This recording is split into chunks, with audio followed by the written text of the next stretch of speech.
Let's watch this smart Band 9 IELTS interview by Ryansh from Mumbai, India. And after part 1, 2, 3 of the speaking section, I will explain to you the fluency, the coherence, grammar, and vocabulary that Ryansh used to get this perfect band score.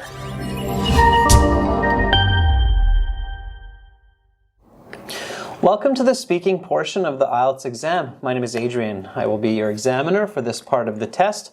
I'm recording this for clerical purposes. The candidate number is 91378876. This is examiner number 9214.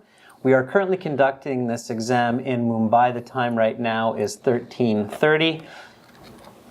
Let's begin. For part 1, I will ask you a couple of questions to get to know you better and some questions on a general topic. May I see your identification? Gladly. Here is my passport and my credential. Please take a look. What is your full name? My full name is Ryansh Verma, but you can refer to me by my first name, Ryansh. Okay, Ryansh. Where do you live? I live in Mumbai in the state of Maharashtra in a family home with 3 bedrooms along with my 2 siblings and parents. Let's talk about nature. What is your favorite part of nature? That's tough because I really love landscapes and the living world. But if I had to choose, I will definitely choose the ocean. It's simply calming and sublime. And I go to beach whenever I have the chance. Where do you go to enjoy fresh air? I go to seaside or hiking to get a breath of fresh air. Of course, Mumbai is quite smoky, so you have to go out of the city quite a ways. Have you done any nature activities recently?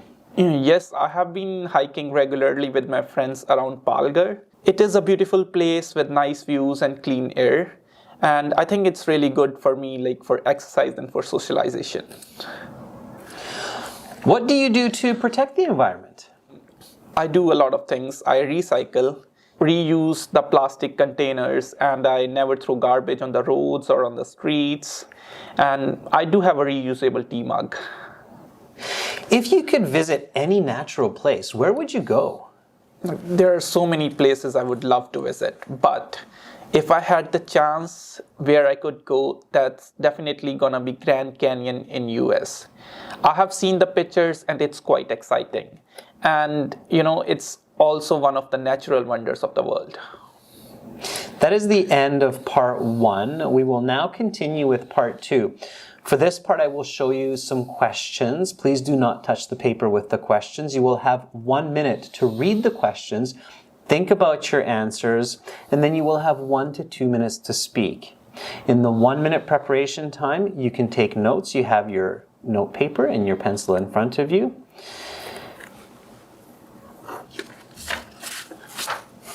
Describe a visit to a different city than your hometown. Your 1 minute preparation time begins now. Before watching part 2, the cue card, here is some great help for you to improve your score for your next IELTS exam. We have partnered with Cambly, a world-class app that lets you practice your English one-on-one with a native English-speaking tutor 24 hours a day, 7 days a week, anywhere, anytime. It is the only app in India that lets you practice your English with a native British, American, Canadian, or Australian tutor. You can even choose the IELTS program to specifically target your skills for your next exam. Cambly has generously given us this discount code to save 22% off any 3-month plans. This code is only valid for users in India, and you can find this in the video description with the link. You can also choose from 1- and 6-month plans or pay as you go. Download Cambly today and begin learning with a native English-speaking tutor. Now, let's watch parts 2 and 3 of this interview and the lesson.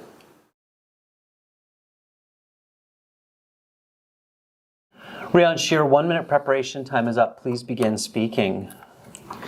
Last year, I had visited city of Ahmednagar, which is about 260 kilometers east of Mumbai for 3 days. It is a small and ancient city with a population of about 350,000 people.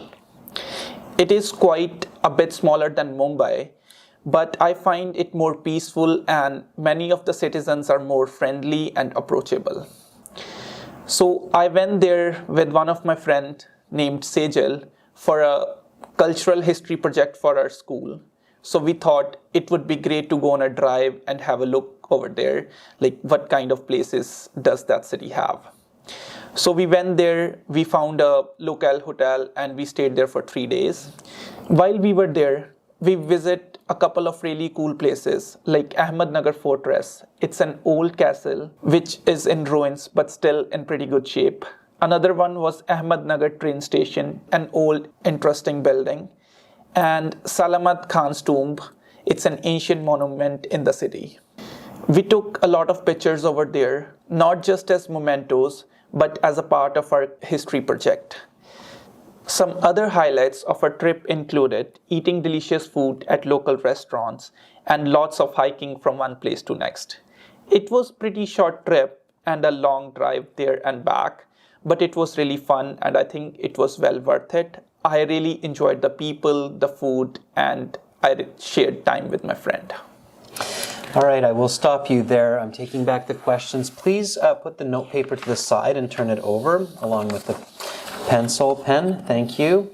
And now we will continue with part 3. For this part, I will ask you a question connected to your response and some questions on this topic. Would you go back there again?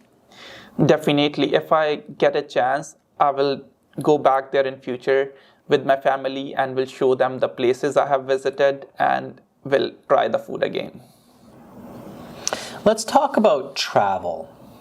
Some people like to plan their trips, others prefer to be spontaneous. Which do you think is better? I think it's really good to be spontaneous because it makes the trip more relaxing and exciting. Because people tend to follow up their schedule for the work and school. I think it's not nice to have it on the vacation because like when I went to Ahmednagar with my friend, we didn't plan anything. That's why we were able to find some hidden restaurants that were really good. What are important preparations before taking a trip to another country? I think it's good to read up on the customs of that city or place we are visiting because some things may be offensive or may hurt the people who live over there. And like some places really don't like skimpy clothes, especially for women. And I think the other thing we need to check on is the weather so that we can pack the right clothes. When people travel to some countries, they need to request a permit like a tourist visa. Why is this? I really don't know the politics behind this, but I think it's just because so that they can limit the number of people from certain places and to know why they're visiting that place. Let's talk about tourism. Tourism is a bigger business now than ever before. Why is this? I think tourism industry has been booming before COVID because people these days have more money and more time than past generation, and moreover they can go to far places like in no time because we have planes and trains to get to other destinations. So I think that's why it is being more popular these days, but because of COVID it has slowed down a bit for sure. Can you think of any new kinds of tourism that hadn't existed 50 years ago? I think ecotourism and culinary tourism are popular these days.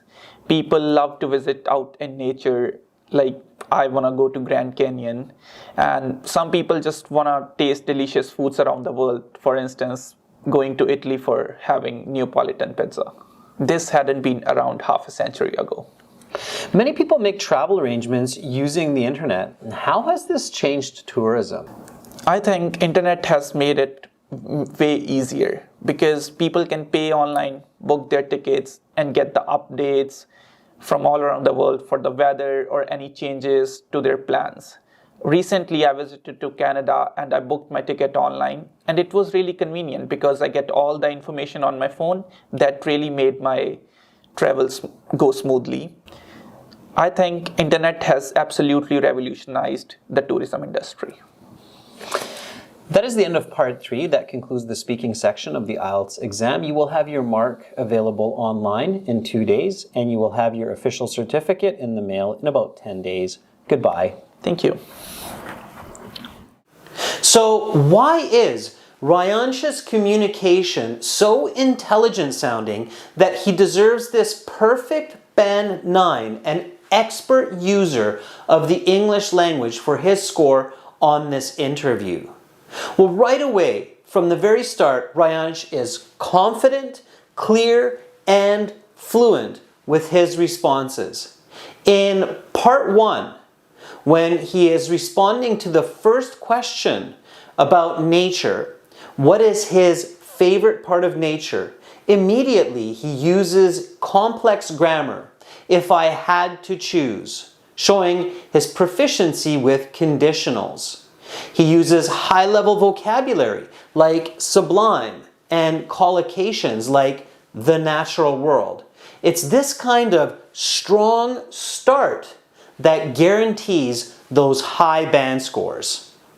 In part 2, the long part, Ryansh continues to hold up his intelligent conversation by structuring his response well, giving a clear description of the city that he's visiting with lots of details, talking about going to restaurants, visiting monuments like the tomb, the castle, and the railway station.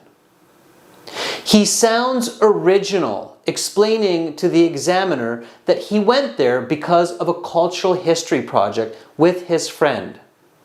His part 2 response has a beginning, a middle, and an end. He closes the response by explaining that even though it was a long trip, it was well worth it. This tells the examiner that he has completed his answer and he is ready to move on. It's this kind of narrative that you need to get that high perfect Band 9. Ryansh continues in a clever and confident way all the way through part 3 to the end of the interview. He continues to use high-level vocabulary. When he is asked about the different types of tourism, he's able to respond with ecotourism and culinary tourism, also giving examples with his explanations and connecting to his part 2 response, like ecotourism with the Grand Canyon and culinary tourism with visiting Italy to eat pizza. Finally, Ryansh has a strong finish. When he is asked about how technology and the internet has influenced tourism, he provides a clear answer reflecting the present perfect and explaining how he has applied the internet in his own life for his travels to Canada. It's this kind of strong start, middle, and strong finish in part 3 that will get you that perfect Band 9 score. You do not need native English-speaking pronunciation or perfect grammar to get a Band 9 on your speaking. You must simply sound intelligent and give complete answers with a good amount of detail, using complex grammar and high-level vocabulary. You can do it, just keep practicing. Good luck on your next IELTS exam. For more video lessons like this one, original practice exams, and an interactive course, visit and join our premium package at aehelp.com.